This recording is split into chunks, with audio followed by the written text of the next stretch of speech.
A full power on demand edition of the Smash. It's not Monday anymore, so we don't have the header up there. He's Ira Schoffel. My name is Tom Lang. He's the managing editor of Warchant.com. I work with Warchant TV, the website, and all that kind of stuff. Welcome in. We're going to get to some hot topics today.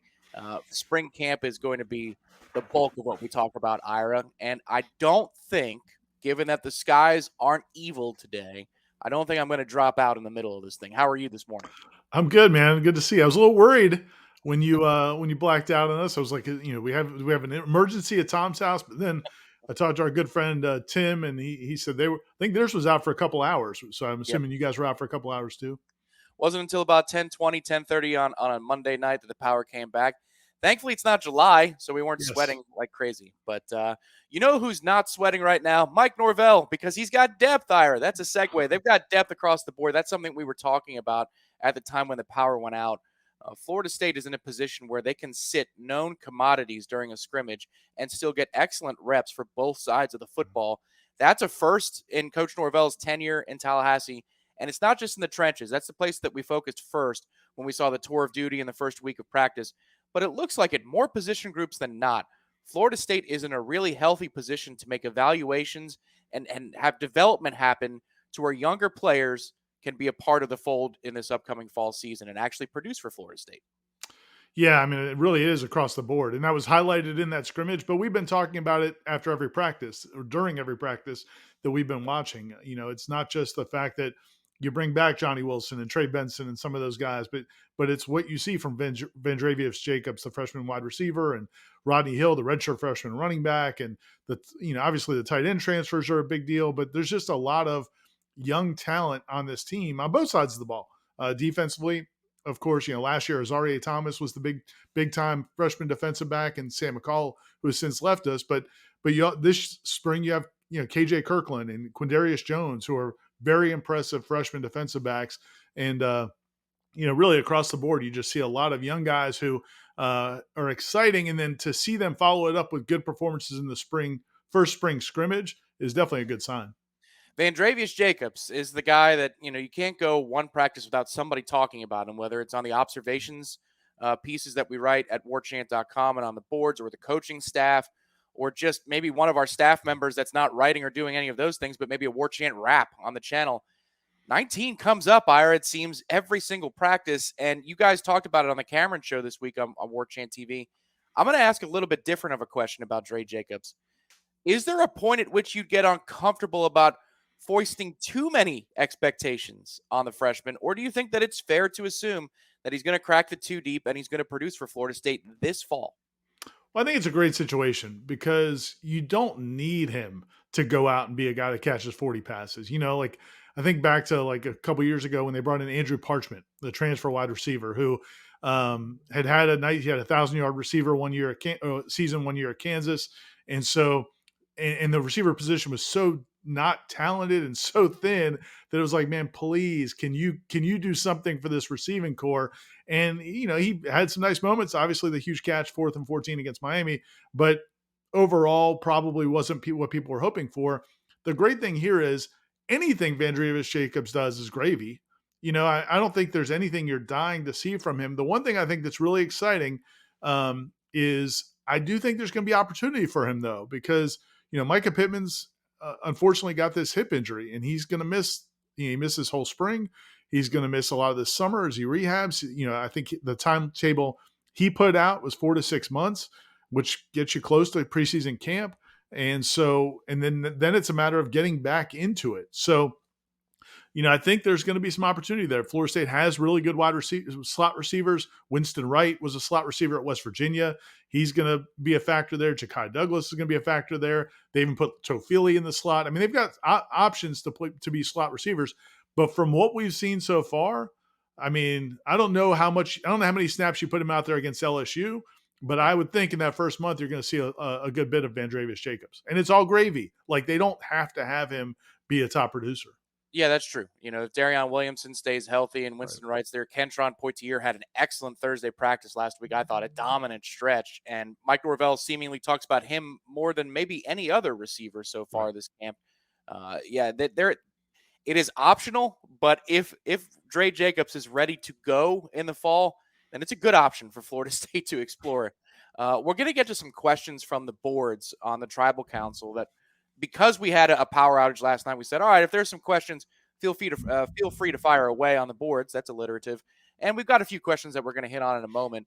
But before we get there, Ira, it's also worth noting that this time last year in spring scrimmages, those were critical days of practice and work for Jordan Travis because Florida State didn't know what they had, exactly speaking, in number 13. They knew he was going to be the starter, but how much could he handle?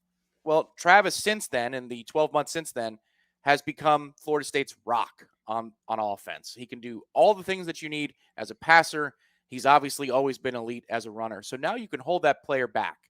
And Tate Rodemaker can take more snaps.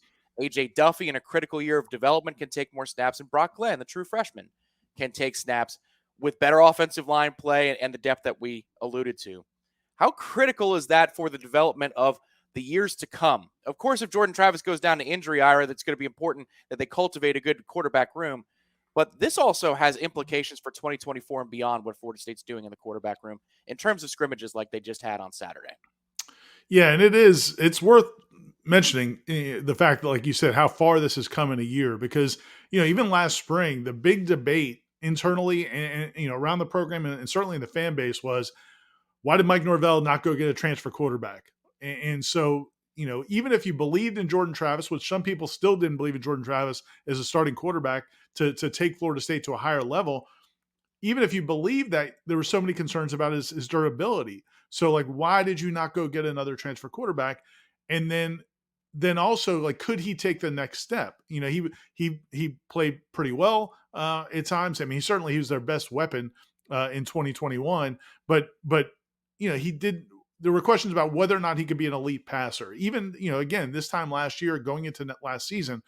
But now, not only did he have the season he had, but we've gotten to watch these first 5 or 6 practices, and he has been elite. I mean, there are stretches of time where when Jordan's a quarterback, the ball doesn't touch the ground. I mean, it's one positive rep after another against what we think is going to be a good defense. So yeah, it didn't surprise me at all that they were able to sit him for this. Maybe he's dealing with something minor that they just don't want to aggravate, but I think it is great for those other guys. And I think part of, I think we'll talk probably more about the quarterback situation, but I think part of what's been really good for Brock Glenn is he's gone into a quarterback room that is as solid as it can probably be. In college football in 2023, I don't know how many teams have a returning starting quarterback with 2 or 3 years experience, a returning redshirt junior backup quarterback who's played in a lot of college games and is still here. He hasn't transferred, and then a redshirt freshman who's been in the system for a full year. And now you come into that room with the 4th year of a system, 4th year, I would say 4th year of your offensive coordinator, but basically Mike Norvell's, ultimately the offensive coordinator. It's his offense overall, even whether it was Kenny Dillingham or Alex Atkins. So you're coming into such a stable situation. I think that's great for Brock Glenn, and I think it's great for that entire room. And it affords you that luxury.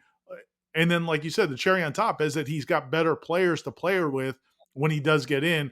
A year ago, man, when you put in the second or certainly when you put in the third team offense, it was, it was some scary moments, whether or not they could even get the snap off. It was just you couldn't assess anything. You Right. didn't know what you were looking at. If there was 7-on-7s or individual stuff that was touch football, then you could take a look throw for throw what AJ Duffy could do. But you're right. There was that they do that period where they go 11-on-11. It's ones versus ones, twos versus twos, and they break that out over the course of a camp.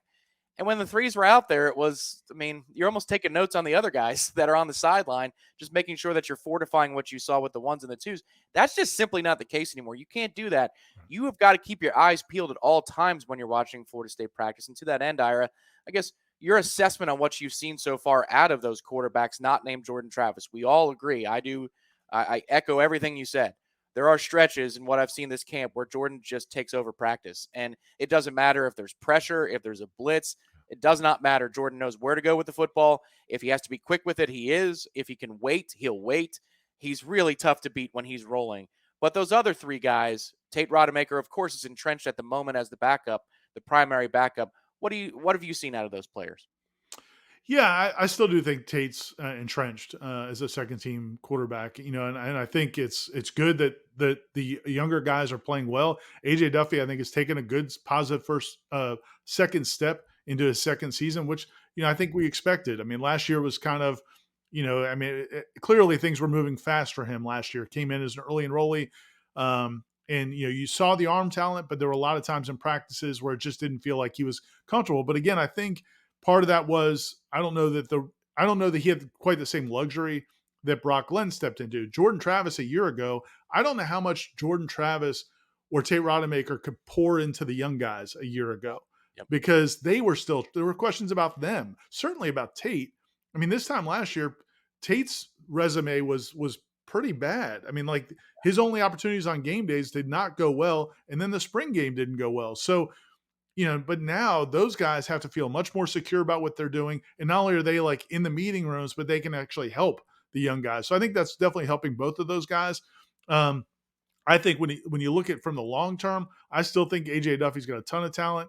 I love Brock Glenn. I mean, I did that first tour of duty, just seeing him in the interview we did with him, and then seeing him at tour of duty, and then seeing him at practice. It's just it all stacks upon each other. Where you're saying, okay, this dude feels like he belongs here, and that's unique. Now, it doesn't mean the one thing I would say though, everybody doesn't always start at the same place, and where you start doesn't necessarily mean where you finish. So I think if you graded AJ Duffy's first 7 practices versus Brock Glenn's first 6-7 practices, I think Brock Glenn's been better. He looks more ready than AJ Duffy is, but I don't know that means like that he's going to always like that he's going to catch AJ Duffy, or some people just start at a different place. So I think that's going to be a great competition.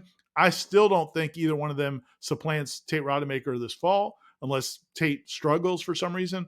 So I think they're still 3 and 4, but I do think from what we've seen, man, I really am excited about 2024. I think next spring, and not that I'm looking for this season to end and not that I'm looking for Jordan to move on, but I do think that's a neat subplot to see how that race plays out going into next spring.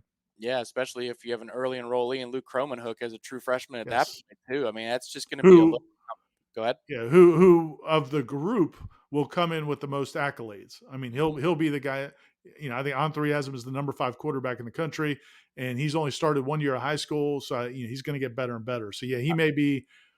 There's a chance if he sticks and he signs with Florida State and he comes in, he might be one of those guys that comes in that the whole country's waiting to see, can he beat out, the older guys. I'm not going to call it 2013 level spring camp, but that will be in terms of a quarterback Yeah. battle. It'll be up there. So we're going to get to some of these fun questions, and there's going to be a fun exercise we're going to do about the quarterbacks in just a second. But I've got to remind you, if you like this content, make sure to like the video underneath, right here on the page on YouTube. Warchant TV is absolutely free. Hit subscribe to the channel, and the bell will alert you anytime we go live. We thank you for your support. It's a couple of clicks, and it means a lot to us.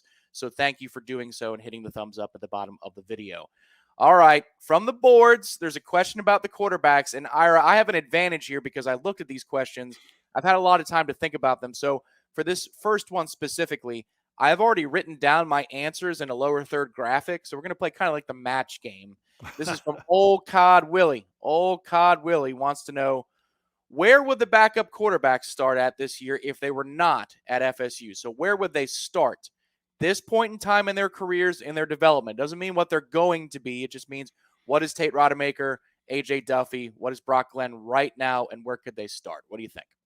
Like, where would they start? Like at another school? Is Yes, that if they were not at FSU, yes. each quarterback? Yeah, I think right now, man, I think Tate could start at um I think Tate could start at a mid-tier ACC program. I mean, I think at a team that's not necessarily in the conversation to be in the national championship picture, but I think in a team that could have a solid season. It wouldn't. I don't think he'd be out of place starting at. I'm trying to think of a school. Virginia. Yeah, Virginia, somewhere like that. Just kind of a mid-tier school with not huge expectations, but not terrible. And I think Duffy to me more would be a team that's young and needs somebody to be a spark athletically. I think like for some reason the name that always pops in my head just because we always compare people similar sizes is like like Sam Howell, kind of a guy who on a team that's not ready to do a whole lot, but you need an athlete back there, somebody that can make some plays, is a tough kid, and I think he would have a chance. Brock Glenn, I think it would have to be um, probably a similar situation. I think he would do. I don't know. I don't know. Now I'm starting to think about it. I wonder if Brock Glenn, because he's got some composure about him, like I Mhm. wonder if you could plug him into an experienced offense and let him be a game manager. Like I don't know if Duffy's skill set, at least for what we've seen so far, is game manager, but I wonder if Brock Glenn's could be. And I wonder if you put him on a team where you had a team that was loaded and he just had to kind of operate it and not, panic, not do anything to beat you. Make some underneath passes, like one of those Big Ten teams that's really loaded. I think maybe he could do that. So it's weird. I think the skill sets would kind of determine that a little bit. What'd you come up with? All right, so here we go, lower third. All right, Tate Rodemaker would start at Wake Forest because they have a purge. They have a need. I just think that long mesh point stuff Tate's built for. Oh, He, okay. All right. he's got the composure. He's also athletic, so you could run zone read off of that. And he's got a cannon. We saw that what they went to work with against Louisville was a whole lot of RPO stuff, just quick game to Johnny Wilson. I think he could handle that. He also can stand in the pocket. A couple of the throws he made downfield, he had to wait and take punishment in order to deliver down the field. And Wake is reloading this year by their standards, so I think Tate would make it at Wake. They are. Speaking of which, real quick, we got the list yesterday. For some reason, I'm on Wake Forest's email list. I don't know why, but I get all their emails, and they sent their list for pro day. Mm-hmm. We like that list, Wake. We like that list. Not only do we know Sam Hartman's at Notre Dame now, but we liked A.T. Perry. We like that list. I may go to Wake Forest Pro Day just to cheer those guys on, get them the hell out of college football. I think that's the sign. Get the hell out of here. Leave. Go. Never look back. AJ Duffy, Boston College is the type of program I think you were describing. Duffy and Boston College just seems to go together. I think Adam Fuller would agree. It's a great name for the Boston area. And then Brock Glenn, I think he'd be in a compelling camp battle with John Reese Plumlee at UCF. Yes, that's a very specific take, Ira, but that's an offense that I think he could compete in right now because Gus Malzahn's offense is built for simplicity. You don't put a Right. ton of onus on a freshman quarterback, and I don't think John Reese Plumlee could play much. 14 touchdowns, 8 picks last year. He ran for 800 yards. I mean, Brock Glenn could do that today, I think. Any issue that you take with these? No, I like the first two. The only thing I'd say with one thing with John Reese Plumlee that's like etched in my brain recently now though is he looked good in baseball. So like beating the Noles, but then again, kind of everybody looks good right now playing against the Noles in baseball. So And that's why for the next 10 minutes, we're going to talk baseball. Just kidding. Just kidding. We are moving on. Okay, so the next question is going to be something different than this, but Ira, I wanted to give you a fair chance because Dane Owen says, give me your reddest, hottest takes and go. So we're not going to go there, but I wanted you to be able to right. file that in the back as we talk about this question from Island Chief, which is, what are you guys able to observe from the addition of all the new staff positions? How does it show in the product we see? And Ira, you're as big picture a guy as we have on staff. You get to see the machine in two ways, down to the little parts and then the whole of it all. So what do you see in this particular regard? Man, I think the biggest thing has been the talent acquisition. I mean, I think that with the staff positions, the biggest staff positions they added were in their scouting and recruiting areas, and you see that with what they've done in the portal. I mean, it's not an accident. What Florida State's done in the portal, especially this last year when they did expand that staff, and then also the walk-on group. And I did a story about this recently. If people are on social media, they might have saw something a little different this year in February signing period when FSU really was out of, they had already signed the guys in December, high school players. A bunch of kids announced their commitments with graphics and everything to Florida State in February, but they're walk-ons or preferred walk-ons. But some of those guys that are preferred walk-ons turned down scholarships to other places to come be walk-ons at Florida State. And part of how they were able to do that is that same department, that same scouting and recruiting departments, those recruiting and scouting departments, because they've identified players very early in the process, built those relationships, and then created a compelling sales package, I guess you'd say, for explaining to them why. And I talked to Derek Ray, the general manager for FSU's personnel, who's one of those new additions. He came in just over a year ago, is, they sit down with some of these kids who have offers. Say a kid's got an offer to go be on scholarship at Campbell or some FCS school, or maybe even a low level FBS school, but there are things they don't think about that are expenses. Travel to get there, what it would cost your family to go see you play. If you just said 3 trips a year, what that would cost. And then look at Florida State in-state tuition for a lot of kids, especially if they've got any financial need or if they're good academically. The tuition in the state of Florida can be almost practically nothing for some of these guys.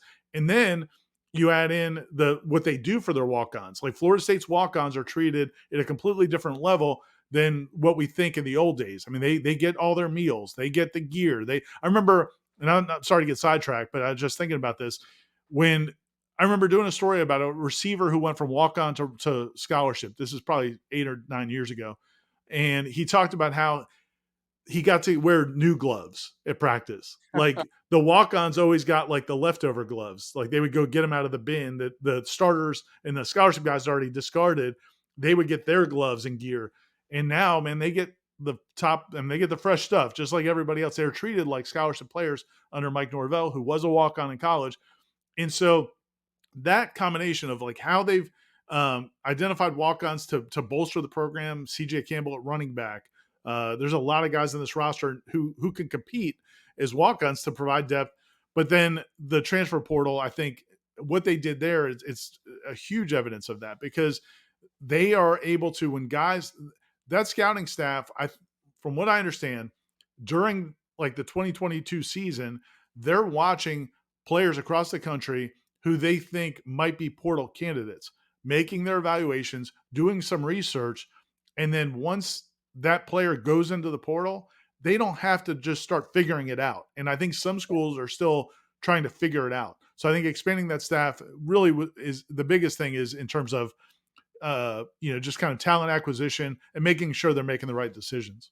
That's something we hear an awful lot from kids who do come to Florida State from the transfer portal, is that, Florida State, if not the first, they were among the first within a half an hour of them entering their name into the portal. They're reached out to. And a lot of times it's Mike Norvell directly who is speaking to them within an hour of them walking out of their compliance office.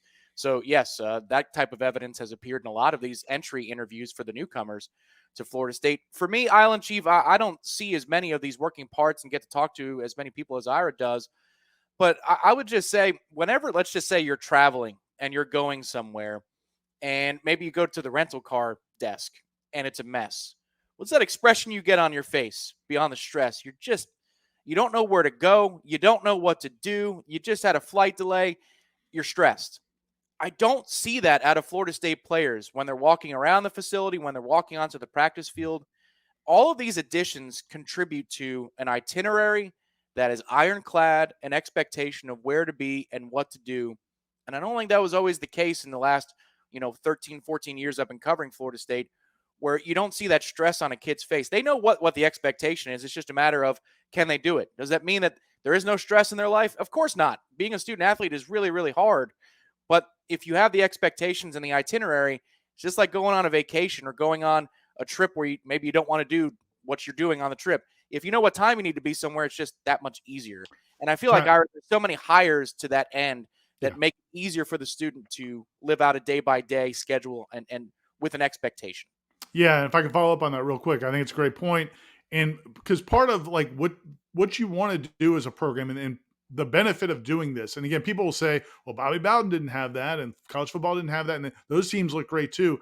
What they're doing now is they want to surround players with they're the same positive message, the same message, and the same philosophies everywhere they go. When they go in the weight room, when they go in the cafeteria, like everybody's working to that same goal, because there's so much competition now. There's much more competition than there ever was. So those are some of the things they do.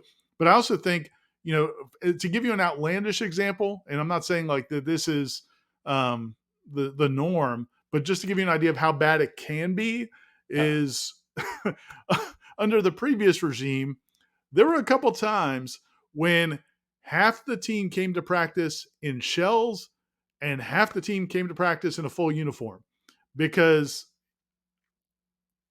there was no coordination. So how do you?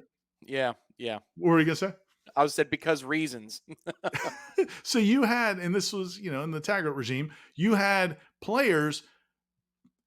Imagine, even if you wanted to believe in your coaching staff, like if they can't get they were all like laughing about it coming out to the field. So you just get to your point, like to your analogy with the rental car place, or if you go to a restaurant and you just feel like if you're sitting there for 10 minutes and you're not getting any service, like what's wrong with this place? The meal could be great, but Yeah. you're so mad because of how the service, the operation. And so, yeah, when everything's running seamlessly, it just adds to that confidence I think the players have, right? Everybody knows where to go. That's the whole thing. That operation for practice. And I know this is why Mike Norvell wants to show it off to the media, because he knows this is what it's going to look like. He's proud of it. And you can see it. I mean, when they told us when Mike Norvell first started that they do a walkthrough for the coaches so they know where to be and what to instruct, I thought, all right, well, who knows how good this program is going to get under Coach Norvell, but they're going to be organized as hell. And it's just Right. that's something I see. And every hire they make seems to only fortify that, to your point, Ira, not just on the field, but off the field. All right, so here's how we're going to close it out on the Smash, the on-demand Smash. It's with Dane's question. He wants the reddest, hottest takes. Before we get there again, hit that thumbs up underneath the video. Ira, have you had enough time, or do you want me to fire away with a red hot take? What do you think? I wouldn't mind if you went first Okay, because, all right. yeah, So but I'll have one. I'm gonna steal yours. Here it is. I think in terms of the defensive line, specifically the defensive interior in 2023, and this is kind of like a bold, swing for the fence. That is the other topic. Before the show, I told you there's one thing I wanted to talk about. That is Yep. one topic I want to talk about. So this is good. Okay. So here's your take on that topic right here. Joshua Farmer is going to lead Florida State in tackles for loss this year. That is my Wow. red hot take, and here's the reason. A lot of times it's the guy who doesn't command the double team that ends up, cleaning up and looking great in the stat book. Hmm. Daryl Jackson is going to occupy bodies. Fabian Lovett will do the same. I have a suspicion just by looking at him that Braden Fisk is going to be one of those guys as well. Josh Farmer is incredibly quick for the size that he is to play in the interior.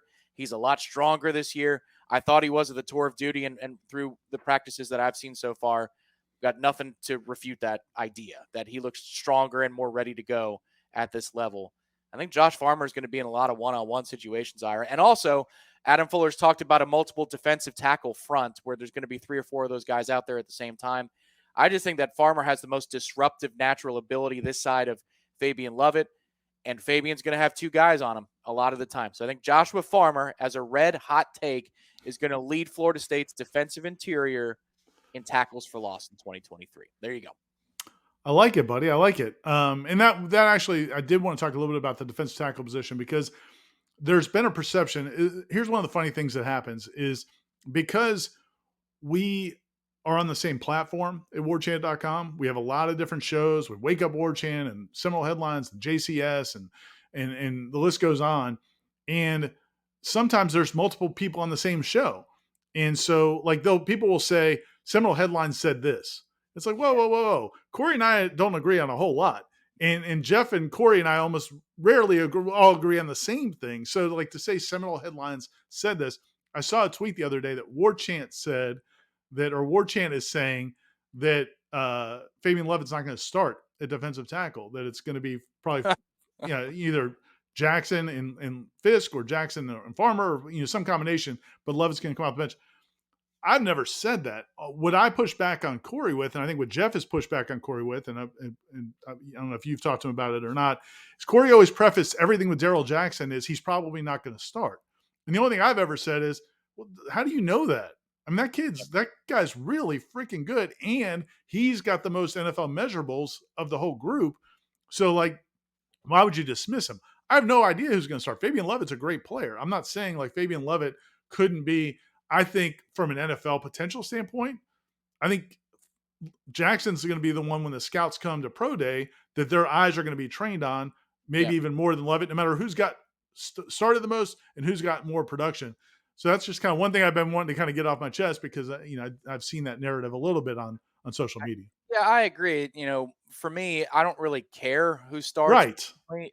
I just think it's about snap count, and we always have those reports for you first thing on Sunday morning after the film was graded. Gene Williams does a great job on the boards at warchant.com.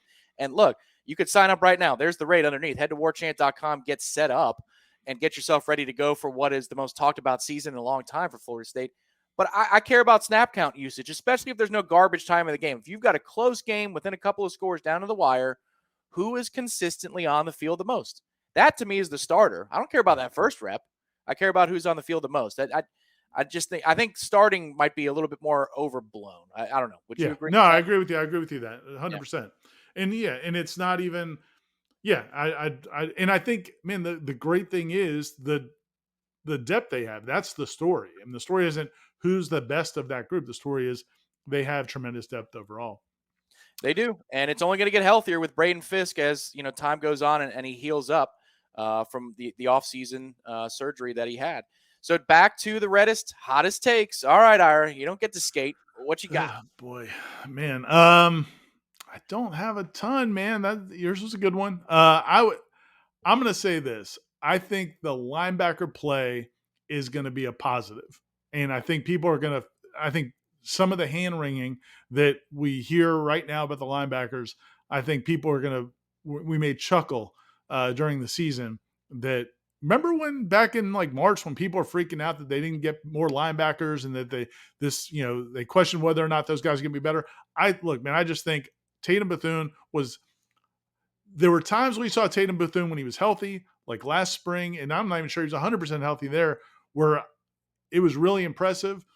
There were times last season where I thought he was not anywhere close to healthy, and he was out there playing. I mean, there were weeks where I don't think he practiced at all and played in games. And so I think people are judging him a little bit by that. And even with all of that, he still finished second on the team in tackles. I think if that guy gets healthy and he's focused and motivated that this is his money year, I think he can be one of the better linebackers in the conference.